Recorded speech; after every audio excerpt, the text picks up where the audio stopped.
Hey everyone, Adriano Peta here from Geopolitical Mundial. In today's video, we'll discuss the war again. Now, another aspect that's involved in this conflict between the United States, Israel, and Iran. Just so you know, this war hasn't been officially declared, there's no formal declaration, but it's still a war. Things are really heating up. And from this perspective, now we're going to look at another player that's indirectly involved and will be affected, either positively or negatively, but will be affected, and that's China. I see a lot of people saying, oh, China is hating this war because it's the main one affected by oil exports from Gulf countries and all that. But is that really the case? I'm not making assumptions, okay? Let me make this very clear.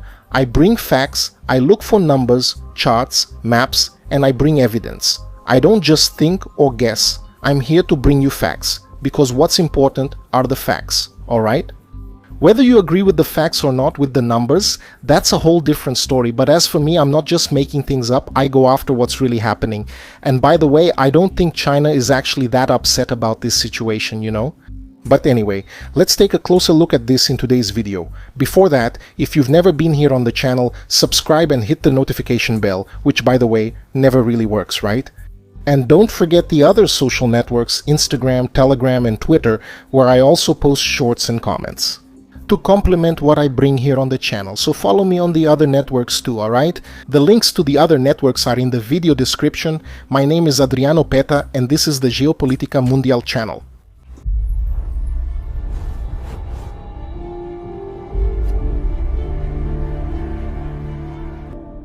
When we study the history of global mobility and energy, the first thing we notice is how these two factors are defined by moments of disruption, which force a complete reconfiguration of consumption patterns and industrial priorities.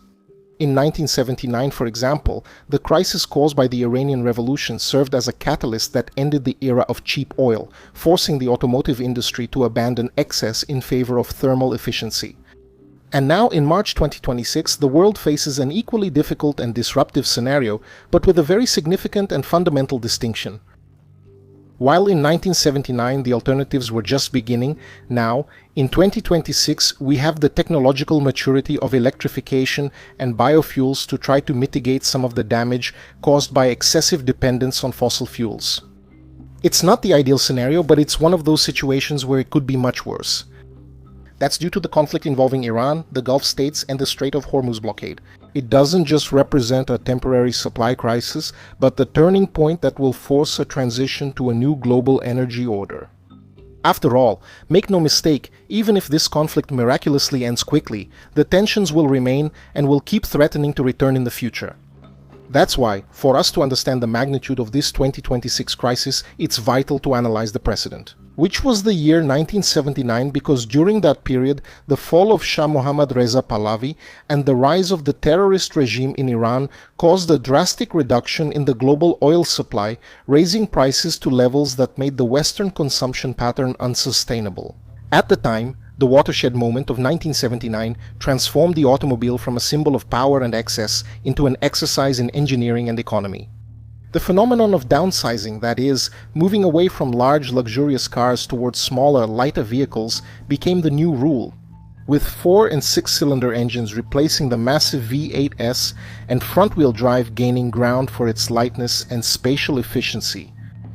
And the 1979 crisis also changed the geopolitical balance and industrial power, rolling out the red carpet for Japanese automakers like Toyota, Honda, and Nissan, who had already mastered the art of manufacturing compact and economical cars. In Brazil, that same crisis boosted the Pro-Álcool program, turning the country into a global pioneer in the use of biomass for transportation. This resulted in the launch of the Fiat 147 in 1979, the first mass-produced car powered entirely by ethanol. Now in 2026, the crisis in the Strait of Hormuz reactivates those same national security and energy triggers, but on an amplified scale caused by global interdependence and the existence of much more advanced replacement technologies. So, if in 1979 we saw the pursuit of combustion engine efficiency, in 2026 the goal is a partial or total replacement with electric powertrains and flex fuel hybrids. Now we have this crisis, which started at the end of February 2026 and expanded in March. where, after a series of military events that paralyzed the most vital artery of global energy trade, the Strait of Hormuz, which connects the Gulf to the Indian Ocean, and even threatened the Red Sea, which connects the Mediterranean Sea to the Indian Ocean, on February 28, 2026, the forces of the United States and Israel launched a large-scale offensive against Iranian facilities, resulting in the death of the supreme leader, Ayatollah Ali Khamenei, and several military commanders. And unlike what Donald Trump imagined, the regime did not collapse, even with the death of several Iranian leaders. The regime, despite all the difficulties, remains standing. And, even worse, it manages to retaliate by attacking American facilities in the region, attacking Israel, and the Gulf countries that host American installations. And most importantly, Iran used its privileged geographic position to effectively close it off. Hormuz. It's a passage through which about 20 million barrels of oil and petroleum products pass daily.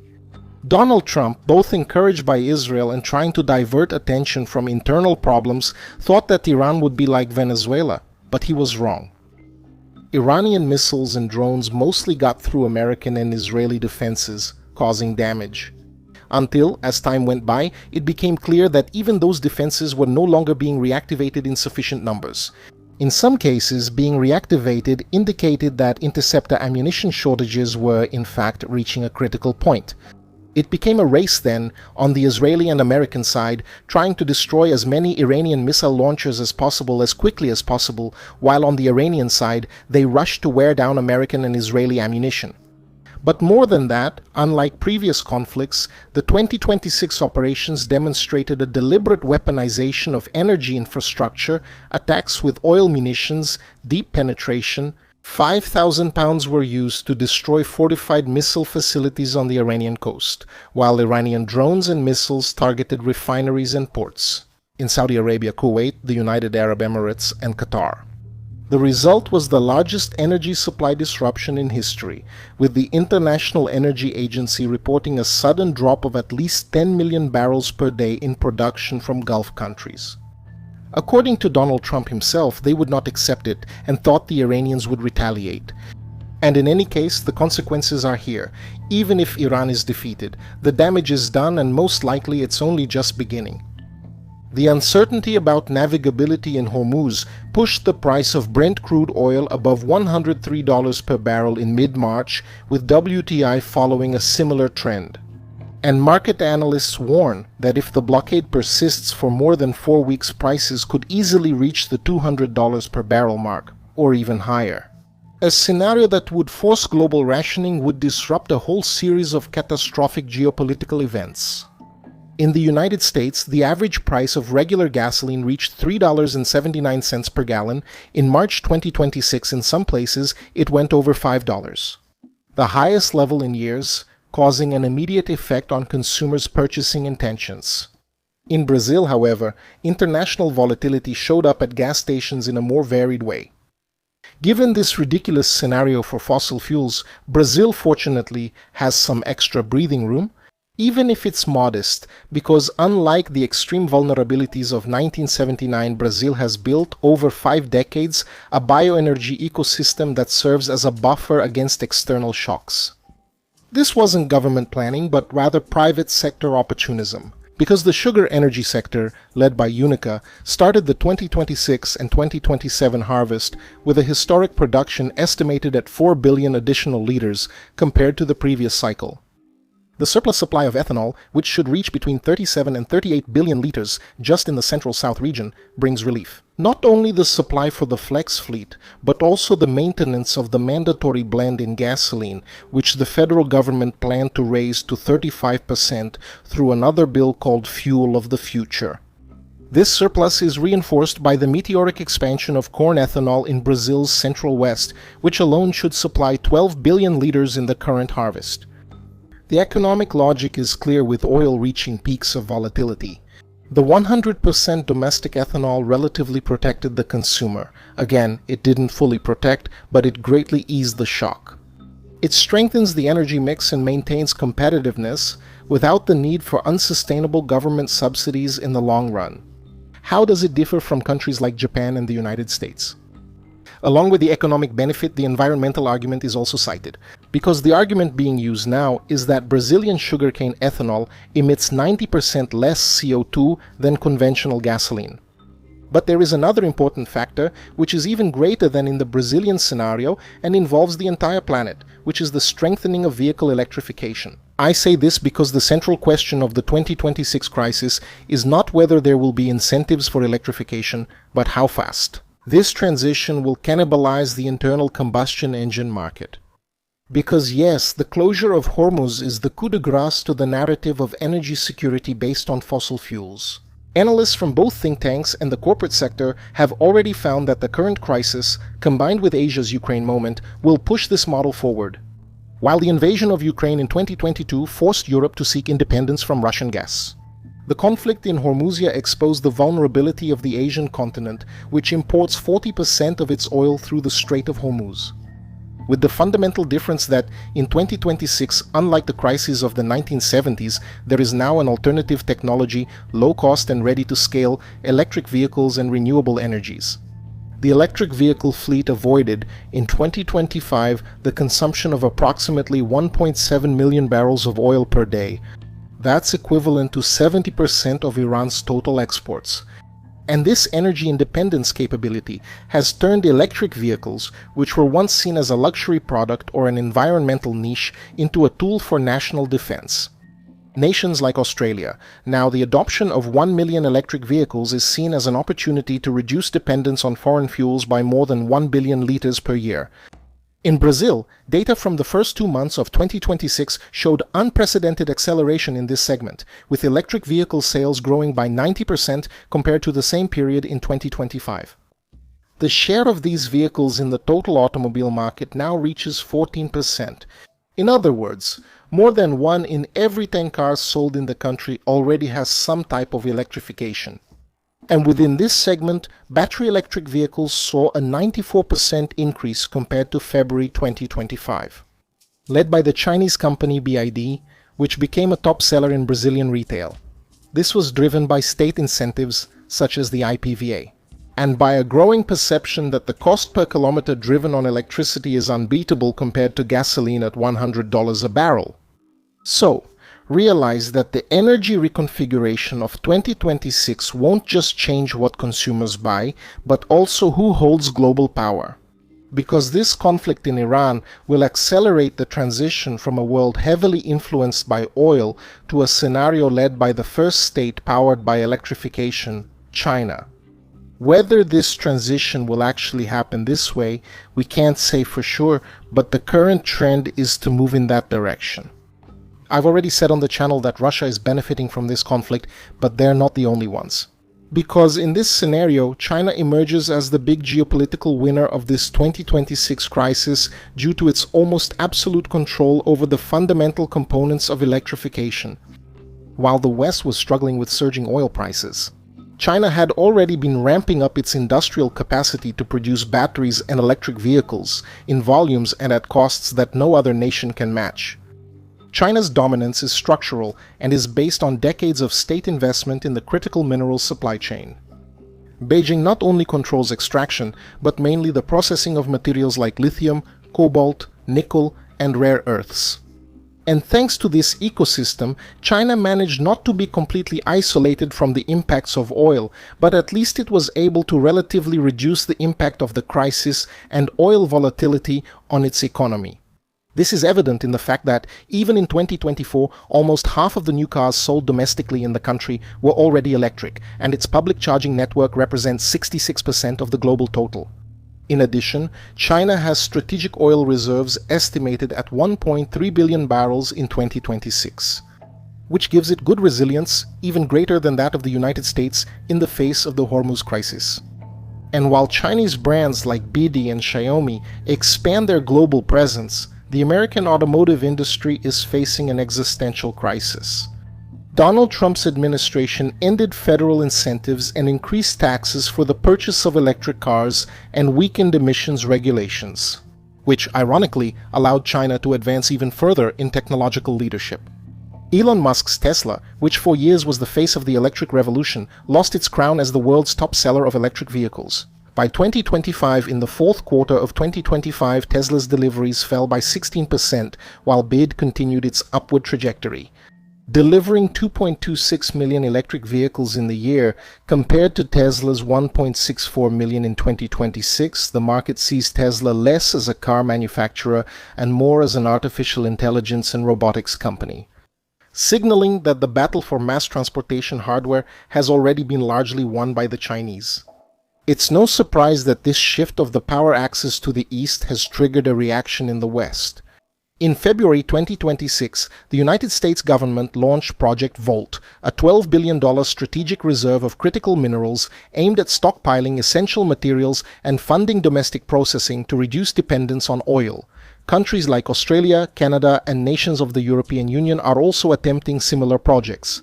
However, it's not easy, because mineral processing is not just about mining. It's about recognizing that this is the true center of gravity of power. Building industrial hubs for lithium refining or chemical precursor production takes years of intensive investment in capital, technology, and highly specialized labor. These are areas where China has at least a 30% cost advantage, making it difficult to overcome Chinese dominance. The West has been betting on innovations, which include the use of artificial intelligence to accelerate the discovery of new battery chemistries that use more abundant or secondary minerals, such as sodium, and the recovery of minerals from industrial waste and even coal ash. This 2026 crisis is not just a change of engines, it's a change in the cost structure of modern civilization. Oil volatility above $100 a barrel is a change. It's a change in the oil structure, the cost structure of modern volatility. The barrel is the structure of civilization. Change, structure, volatility. $100 a barrel reflects today's volatility, with each $10 increase further raising civilization's instability. Of civilization, volatility, civilization, oil, change, structure, volatility above, dollars a barrel above, the barrel, modern volatility above, a change, oil costs, costs of civilization, oil above, barrel, change above. $100 a barrel modern volatility structure, the change structure, cost structure of economias emergentes dependentes de energia. A change in modern civilization above 100 a barrel. 1 in the costs of modern civilization. The volatility of oil above a barrel, oil volatility, dollars a barrel, change in structure. The volatility of oil above in the costs of civilization, oil above 100 structure of modern civilization. Europeans know how to do it best, increasing taxes on the profits of energy companies. And in Australia, domestic diesel reserves were released to prevent a logistical collapse. But these are stopgap measures because, in practice, the trend pushes toward electrification as a matter of national survival. Well, folks, as you saw, are we being pushed toward a global electrification of cars? It's still hard to say for sure, but there is definitely a push happening. Whether it will actually happen, I don't know. I'm not predicting the future. I just observe trends and say we're heading that way. I'm not claiming it's inevitable. It's the same thing as when I look at the horizon, I see dark rain clouds, and I say, take the clothes off the line, because it's very likely to rain soon, and the clothes will get wet. And then it depends, right? I'll make my bet on whether they take the clothes off or not. As an analyst, I provide estimates, analyses, and possible outcomes. It's not a prophecy, especially because it's important to make it very clear. In geopolitics, everything is happening all the time, and that's why we always have to bring new analyses, because suddenly something else happens and everything changes. Imagine if a meteor falls tomorrow. It changes the whole analysis, right? So we always have to be alert to that. These aren't prophecies, they're trends, and I'm pointing out the trends and where they're heading. And right now we're seeing a very strong trend toward the electrification of cars, alright? And do you know why I can bring this kind of technical, dense content that drives away most people on YouTube who just want to see who wins? It's really just rooting for a side, like who wins in a fight? F-35 or Su-47? Which country has more tanks? That kind of thing, right? And you explain World War III, the Second World War, in 3 minutes on Shorts. You guys aren't like that. You like denser content. Do you know why I can give myself this academic and creative freedom to go after this? Because of the members. More than 90% of the revenue from the Geopolitical Mundial channel comes from the members. In terms of views, the channel earns very little. YouTube just sweeps it under the rug.